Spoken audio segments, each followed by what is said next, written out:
if you can see that. Curtains are up in the lamb barn.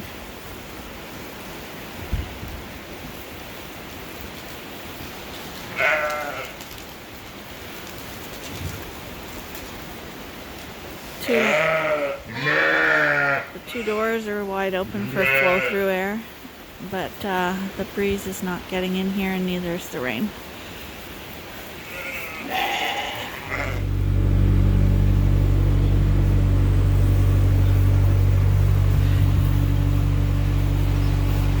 When you're unrolling bales for feed or for bedding, you gotta make sure that you roll it the right way, because there's a backwards and a forwards. So if you go backwards, it won't roll out. So Arnie did that. It's freezing cold, extremely windy, rain's coming in, so this curtain's still fully down. We did put the one on that side up to stop a cross breeze, but both ends are still open, so the rain was getting in here, so we decided we better put down a little bit more bedding so that they're not lying in their own muck and wetness. It's not good for health, it's not good for comfort. So we're in the barn with Geronimo. This is Geronimo's group. Handsome's over here. Dorset breeding group with Hamish are at the back, and Gladiator's back there.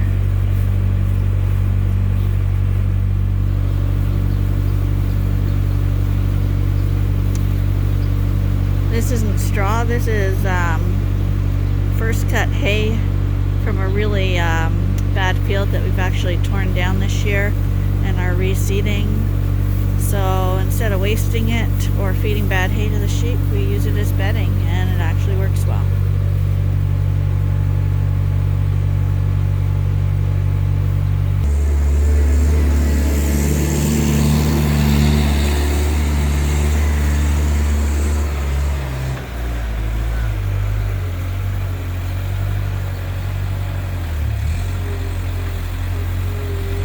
Part of getting ready for winter is using up more bedding. In the summer it stays pretty dry because of the heat and the sunlight, but in the winter we use way more bedding. But you can see the girls are looking in fine condition for having lambs.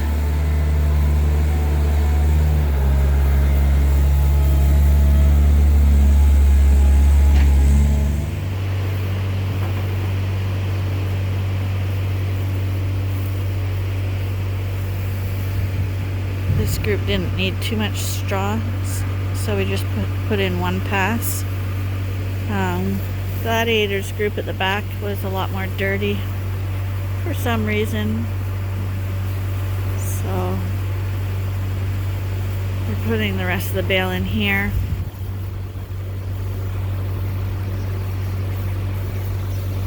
If you have wet or dirty bedding, apart from it not being nice, it can cause health issues in your sheep.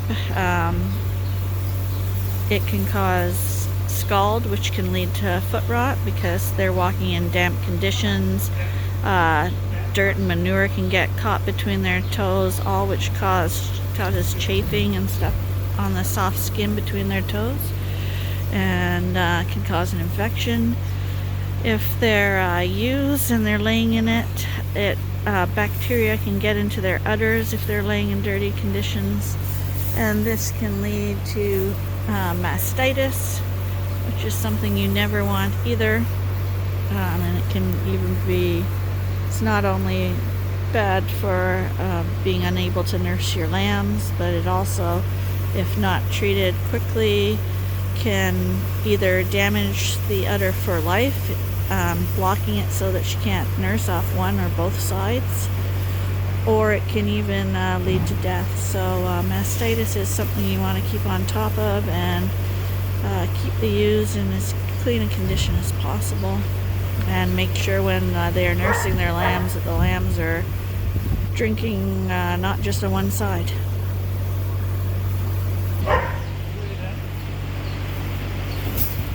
A little leftover, so we're gonna add a little more to Geronimo's group.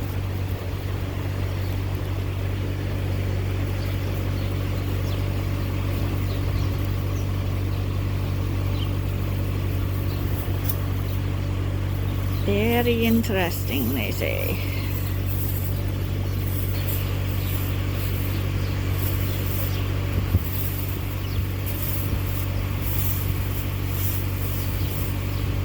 Who needs machinery when you got a big man?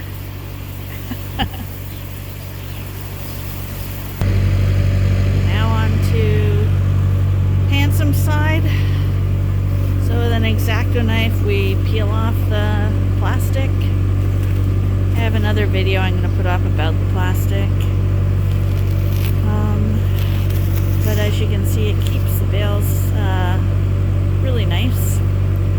Preserves them so that we don't have hay go off, get moldy.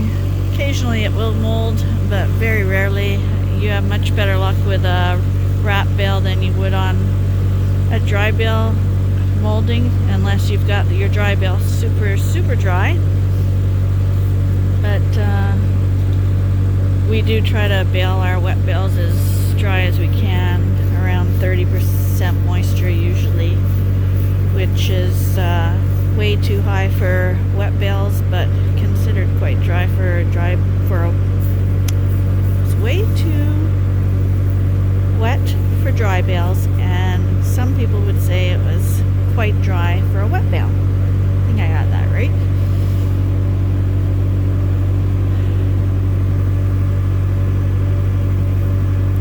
So all the strings come off, and I roll a bit here and then over to Hamish's group at the back.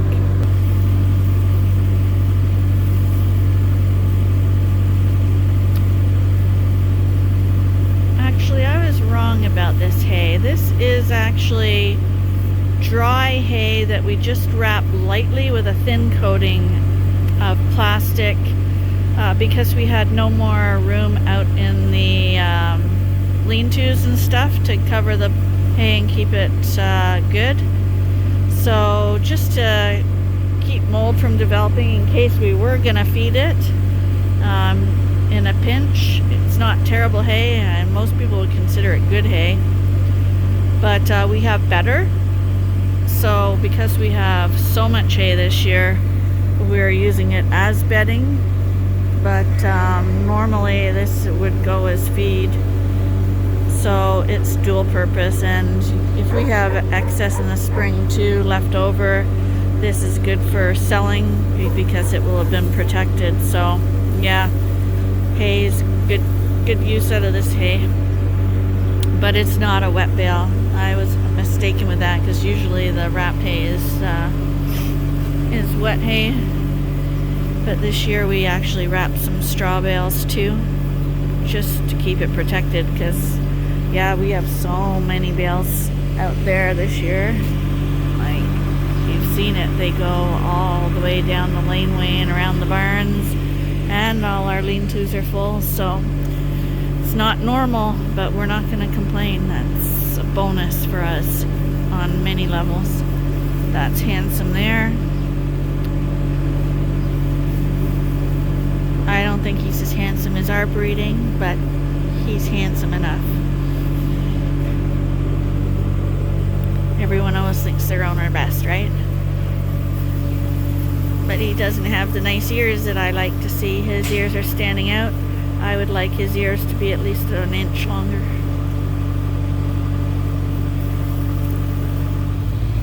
Okay, we had a few passes of hay in this barn on the ground, and now the rest is being deposited over to Hamish's Dorset group at the back. Now we'll do the same process back there. Another nice group of ewes, I think, in here.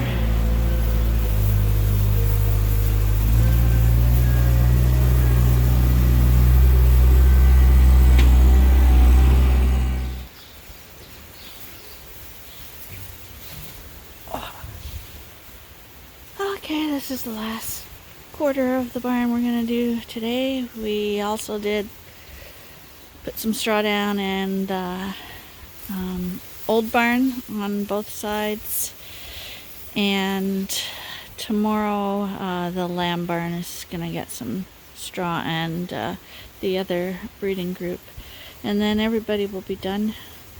And this afternoon we're renovating the bathroom, so we're going to be working inside on a day like today. Okay, thanks for watching. Any suggestions that you'd like to see? Someone wanted me to say something about dock tails, so I'll do one on that shortly. It's hard to know what to do a video about because basically it's the same things every day. You'll have a few little issues each day, and a few extra chores that you might be doing or trying to catch up on, but the routine is fairly the same, so I don't want to bore you, but I'll just show you our day-to-day life.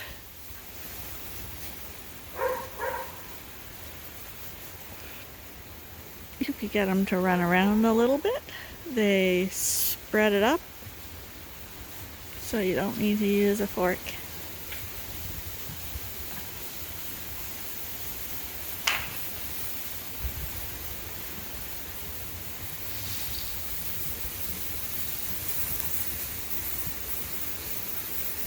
Hi, you guys. Hi. Okay, so now it's goodbye.